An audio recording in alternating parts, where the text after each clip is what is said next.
Purging edit log data is beneficial because it can help speed up your system and remove data that you do not use. Before you purge, make sure you check your regulatory requirements to determine how long data should be kept on file before it is purged. This will permanently delete edit log history. Select your club, and on the left side of the screen, select which modules you would like to purge. On the right, use the drop-down fields to select which edit log areas of the listed modules you would like to purge. Set the up to date.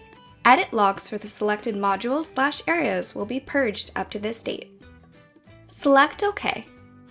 You will receive a prompt confirming that you have selected the listed areas to purge edit logs up to the specified date. To delete these edit logs, select Yes to proceed. You will receive a prompt confirming the purging of the edit logs has completed. Select OK to confirm this message. Thanks for watching. Stay tuned for more how-to videos, and don't forget to subscribe.